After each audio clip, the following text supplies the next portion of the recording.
The Secret Garden, by Frances Hodgson Burnett. Chapter 20. I shall live for ever and ever and ever. But they were obliged to wait more than a week, because first there came some very windy days, and then Colin was threatened with a cold, which two things happening one after the other would no doubt have thrown him into a rage, but that there was so much careful and mysterious planning to do, and almost every day Dickon came in, if only for a few minutes, to talk about what was happening on the moor, and in the lanes and hedges, and on the borders of streams. The things he had to tell about otters and badgers and water-rats' houses, not to mention birds' nests and field mice and their burrows, were enough to make you almost tremble with excitement when you heard all the intimate details from an animal charmer, and realized with what thrilling eagerness and anxiety the whole busy underworld was working. "They're the same as us," said Dickon, "only they have to build their homes every year, and it keeps 'em so busy they fair scuffle to get 'em done." The most absorbing thing, however, was the preparations to be made before Colin could be transported with sufficient secrecy to the garden. No one must see the chair-carriage, and Dickon and Mary, after they turned a certain corner of the shrubbery and entered upon the walk outside the ivied walls.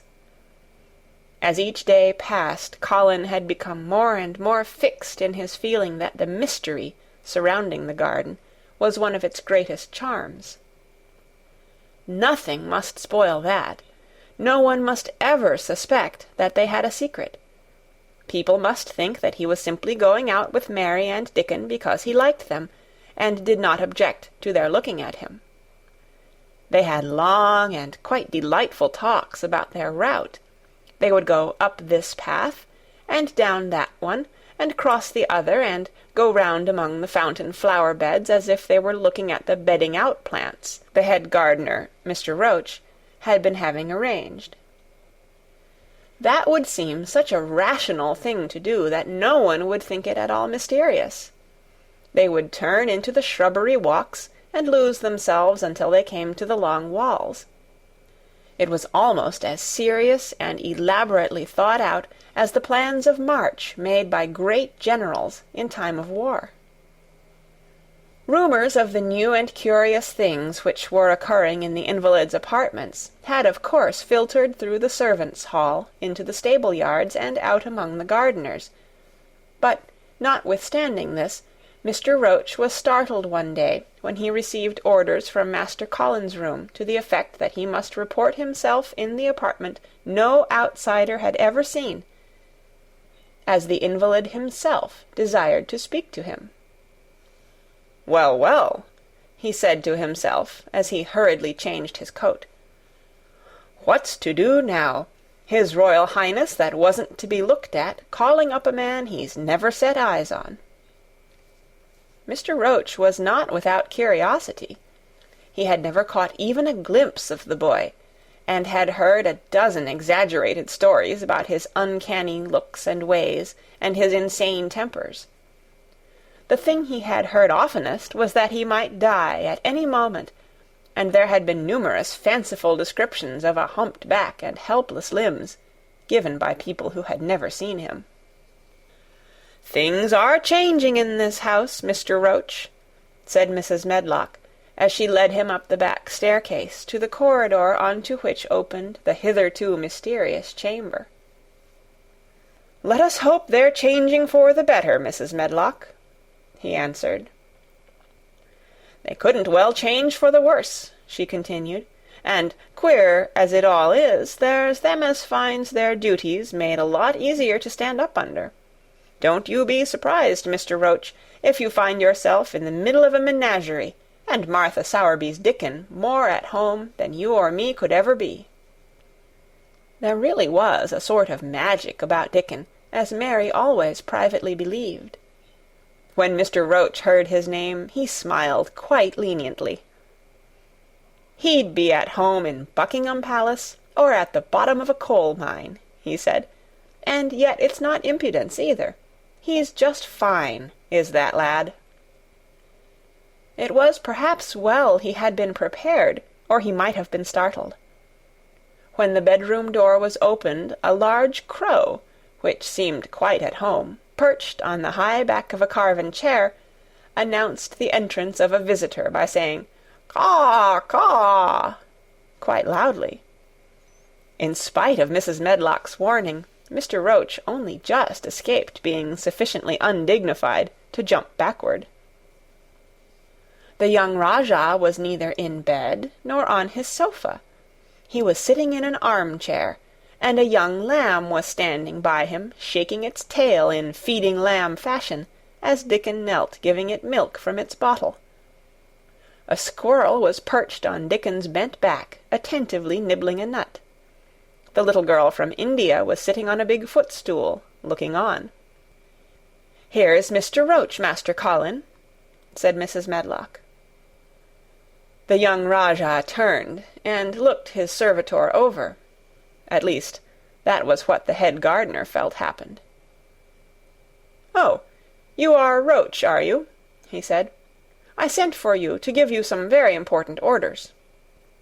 "Very good, sir," answered Roach, wondering if he was to receive instructions to fell all the oaks in the park, or to transform the orchards into water gardens. "I am going out in my chair this afternoon," said Colin. "If the fresh air agrees with me, I may go out every day. When I go, none of the gardeners are to be anywhere near the long walk by the garden walls. No one is to be there. I shall go out about 2 o'clock, and everyone must keep away until I send word that they may go back to their work." "Very good, sir," replied Mr. Roach, much relieved to hear that the oaks might remain, and that the orchards were safe. "Mary," said Colin, turning to her, "what is that thing you say in India, when you have finished talking and want people to go?" "You say, 'You have my permission to go,'" answered Mary. The Rajah waved his hand. "You have my permission to go, Roach," he said. "But remember, this is very important." "Caw, caw," remarked the crow hoarsely, but not impolitely. "Very good, sir. Thank you, sir," said Mr. Roach, and Mrs. Medlock took him out of the room. Outside in the corridor, being a rather good-natured man, he smiled until he almost laughed. "My word," he said, "he's got a fine lordly way with him, hasn't he? You'd think he was a whole royal family rolled into one, prince consort and all." "Eh," protested Mrs. Medlock, "we've had to let him trample all over every one of us ever since he had feet, and he thinks that's what folks was born for." "Perhaps he'll grow out of it, if he lives," suggested Mr. Roach. "Well, there's one thing pretty sure," said Mrs. Medlock. "If he does live, and that Indian child stays here, I'll warrant she teaches him that the whole orange does not belong to him, as Susan Sowerby says. And he'll be likely to find out the size of his own quarter." Inside the room, Colin was leaning back on his cushions. "It's all safe now," he said, "and this afternoon I shall see it. This afternoon I shall be in it." Dickon went back to the garden with his creatures, and Mary stayed with Colin. She did not think he looked tired, but he was very quiet before their lunch came, and he was quiet while they were eating it. She wondered why, and asked him about it. "What big eyes you've got, Colin," she said. "When you are thinking, they get as big as saucers. What are you thinking about now?" "I can't help thinking about what it will look like," he answered. "The garden?" asked Mary. "The springtime," he said. "I was thinking that I've really never seen it before. I scarcely ever went out, and when I did go I never looked at it. I didn't even think about it." "I never saw it in India because there wasn't any," said Mary. Shut in and morbid as his life had been, Colin had more imagination than she had, and at least he had spent a good deal of time looking at wonderful books and pictures. That morning when you ran in and said, "It's come, it's come," you made me feel quite queer. It sounded as if things were coming with a great procession and big bursts and wafts of music. I've a picture like it in one of my books, crowds of lovely people and children with garlands, and branches with blossoms on them, everyone laughing and dancing and crowding and playing on pipes. That was why I said, "Perhaps we shall hear golden trumpets," and told you to throw open the window. "How funny," said Mary. "That's really just what it feels like. And if all the flowers and leaves and green things and birds and wild creatures danced past at once, what a crowd it would be! I'm sure they'd dance and sing and flute, and that would be the wafts of music." They both laughed, but it was not because the idea was laughable, but because they both so liked it. A little later, the nurse made Colin ready. She noticed that instead of lying like a log while his clothes were put on, he sat up and made some efforts to help himself, and he talked and laughed with Mary all the time. "This is one of his good days, sir," she said to Dr. Craven, who dropped in to inspect him. "He's in such good spirits that it makes him stronger." "I'll call in again later in the afternoon, after he has come in," said Dr. Craven. "I must see how the going out agrees with him. I wish," in a very low voice, "that he would let you go with him." "I'd rather give up the case this moment, sir, than even stay here while it's suggested," answered the nurse with sudden firmness. "I hadn't really decided to suggest it," said the doctor, with his slight nervousness. "We'll try the experiment. Dickon's a lad I'd trust with a newborn child." The strongest footman in the house carried Colin downstairs and put him in his wheeled chair, near which Dickon waited outside. After the manservant had arranged his rugs and cushions, the Rajah waved his hand to him and to the nurse. "You have my permission to go," he said, and they both disappeared quickly, and, it must be confessed, giggled when they were safely inside the house. Dickon began to push the wheeled chair slowly and steadily. Mistress Mary walked beside it, and Colin leaned back and lifted his face to the sky. The arch of it looked very high, and the small snowy clouds seemed like white birds floating on outspread wings below its crystal blueness.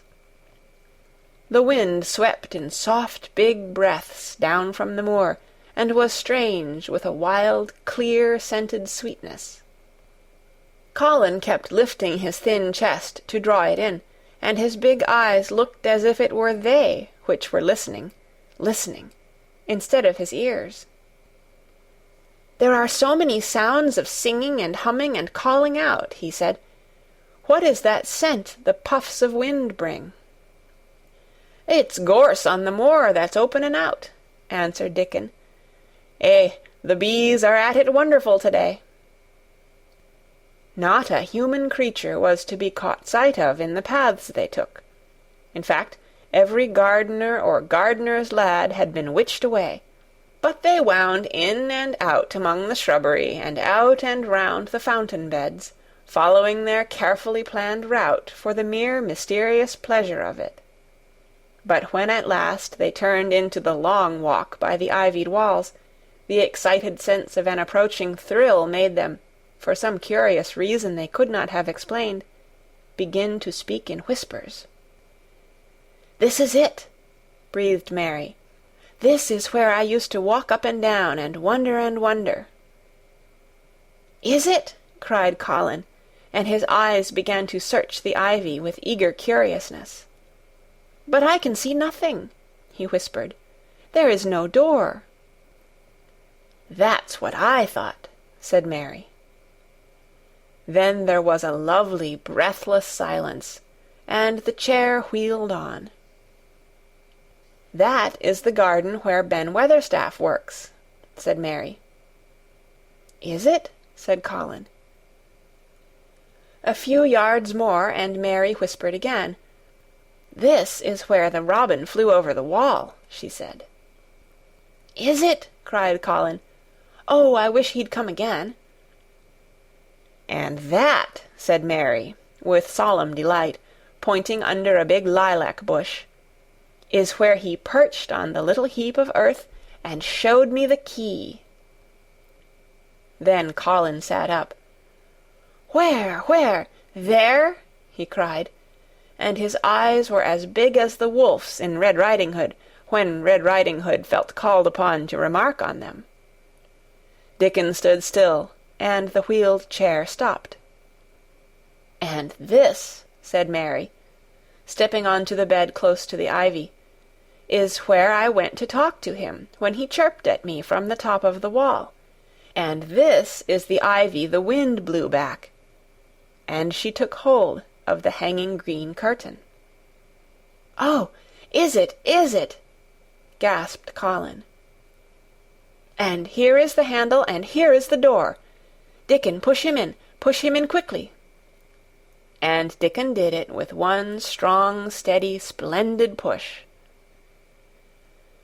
But Colin had actually dropped back against his cushions, even though he gasped with delight, and he had covered his eyes with his hands and held them there, shutting out everything until they were inside, and the chair stopped as if by magic, and the door was closed.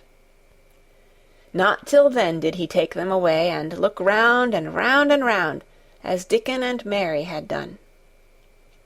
And over walls and earth and trees and swinging sprays and tendrils the fair green veil of tender little leaves had crept, and in the grass under the trees and the grey urns in the alcoves, and here and there everywhere, were touches or splashes of gold and purple and white, and the trees were showing pink and snow above his head, and there were flutterings of wings and faint sweet pipes and humming and scents and scents. And the sun fell warm upon his face like a hand with a lovely touch. And in wonder Mary and Dickon stood and stared at him.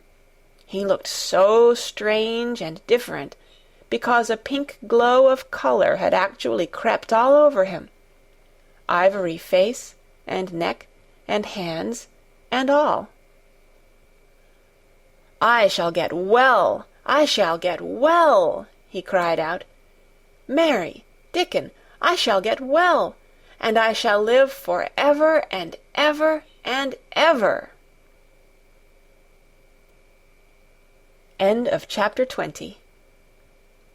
Read by Kara Shallenberg on February 11th, 2006, in Oceanside, California.